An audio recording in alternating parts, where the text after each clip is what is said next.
Hello there everyone, how you doing today? I hope you're all well.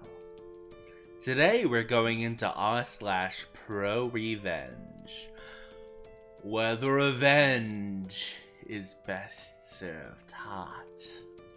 If you enjoy, please like and subscribe, and without further ado, let's get started, shall we?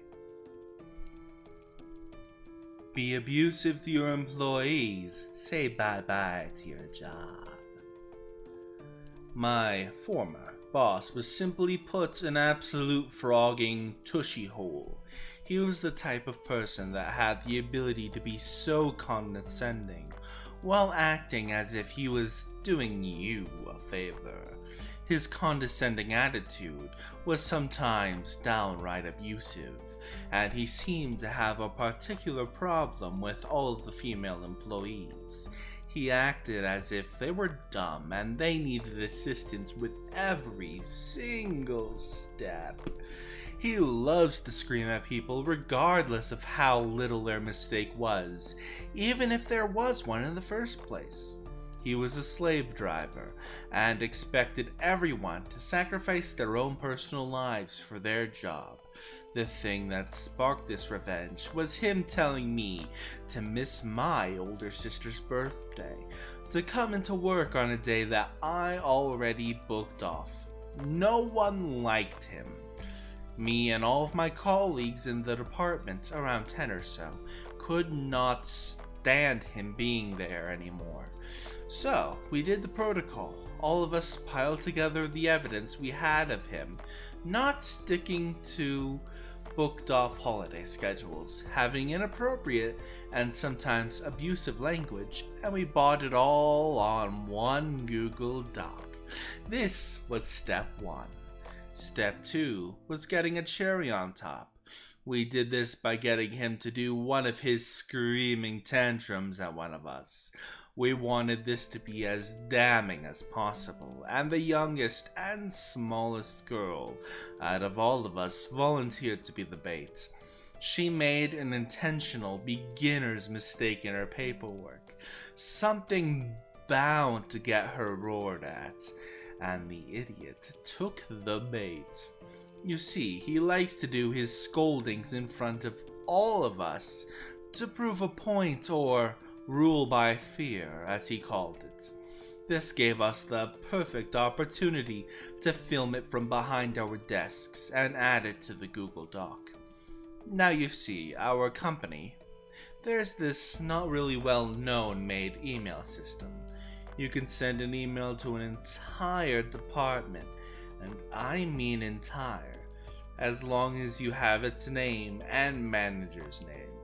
But the thing about this was the fact that all of this information was completely and freely given to the employees.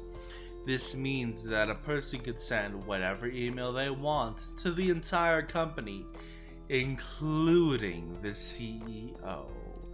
So, one morning at 10 a.m., to ensure that as many people would be working as possible, we made a burner email and sent the Google Doc through an email to everyone in the company. It took a little while, as there were many departments to get through, but we got there in the end. We gave the email the subject boss's name, vital information, insert branch name and insert department name. Of course, our boss received this email as well, and you could basically hear the clutter from his office, as people all over the company were contacting him to ask what the hell this was about. HR did a light investigation into him and took heavy disciplinary action. As far as I know, he wasn't directly fired, but instead he resigned. And a month after that, we never saw him again, and he was replaced by a new guy, who honestly was also an asshole, just less of one. His expressions during the whole ordeal helped me sleep at night. Ah, yes. Keeping me up at night with your parties? Enjoy being shunned on the national news. In September of 2020, the apartment next to mine was let out to two young women, both students. After they settled in a bit, turned out they wanted to have a party.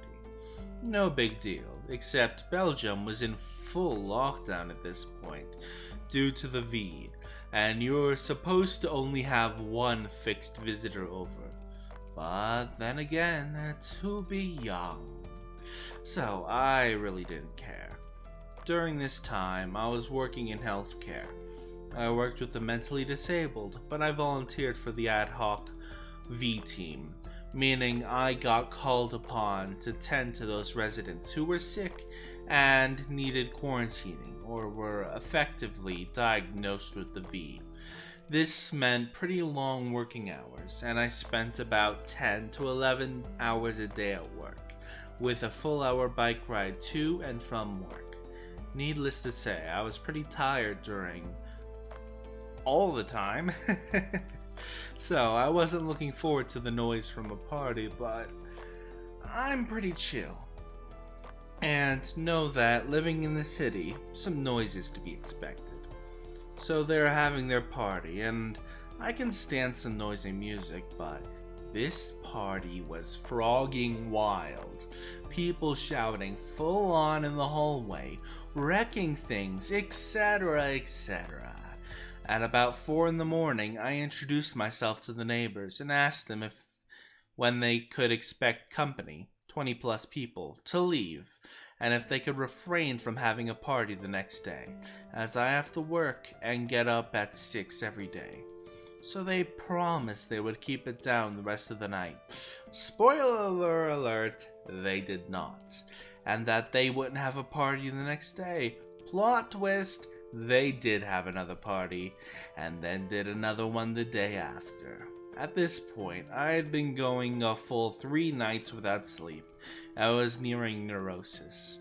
Every night I had talking to the girls, and every night they would be full of apologies and stuff, but nothing would change.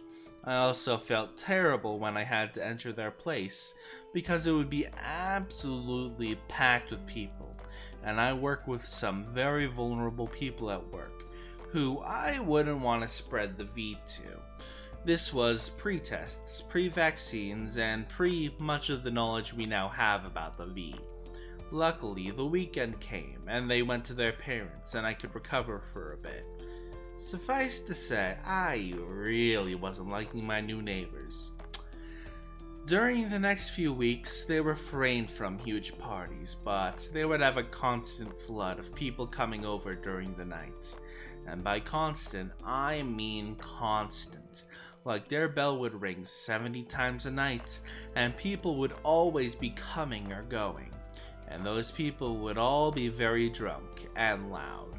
Our communal hallway is pretty much an echo chamber, because it's all stone, and any noise will travel throughout the building. Basically, I couldn't rely to get sleep at night. It drove me crazy. I could only sleep Friday through Sunday, because then they would go off to their parents or whatever. I couldn't grasp how they could know how this many people that this would always be coming and going. During one night, while knocking on their door to complain about the noise, I encountered my upstairs neighbor, who is also on Reddit, hello, and decided that we would have to join forces to get this to stop. My neighbor told me some important bits of information. The reason there were people coming and going all the time is because they used their apartment as a makeshift bar/hangout. During this time, bars were closed due to the V, and all those students were using the big apartment to hang out. Moreover, across the street was another frat house with 5 boys living there, and that too was a secret hangout. So people would hang out at those 2 places and cross the street if they wanted a different atmosphere or wanted to see their other friends, etc., etc. And the boys from across the street would also come over 15 times a night. Most visitors seemed to be law students or affiliated with them. Basically, our communal hallway was just a part of their cafe space now. So we tried talking to the girls, then we started to talk to the visitors. None of them had any sympathy for us when we asked them to be quiet at 4 in the morning. Most of them just laughed at us, as we were the pesky neighbors, no doubt. Even more of them were just so wasted that they didn't know what they were doing. So we started calling the police dozens of times. Most of the times, they weren't let in, and police told us they couldn't do anything. We kept calling as we just wanted a record of our calls in the system.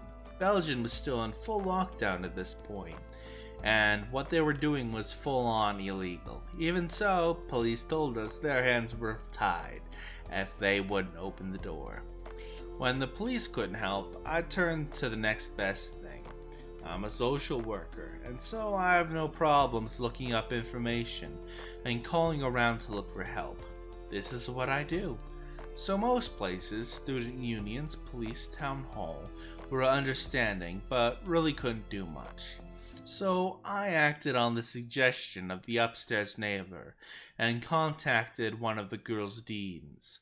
I shot him a nice email about sorry to have bothered him and taking up his time, but I have this big group of students from his faculty ganging up every night, and maybe he wanted to know about it because since they were breaking every possible V rule that existed at the time, especially since me and my neighbors were about to go to the papers with this story, as secret lockdown parties were becoming a thing in the papers at this point.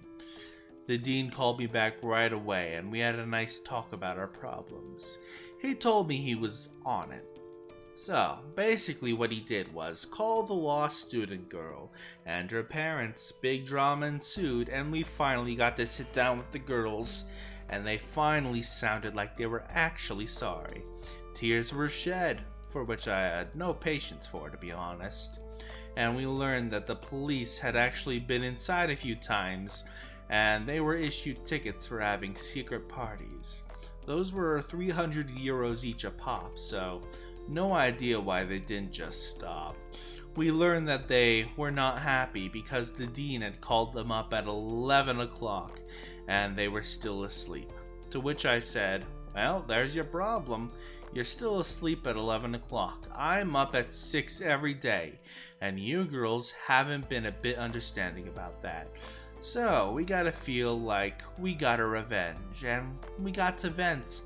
But we kept it kinda nice and parted on good terms, hoping this would have been it and we could live together as nice neighbors. But if that were the case, I wouldn't be here, right?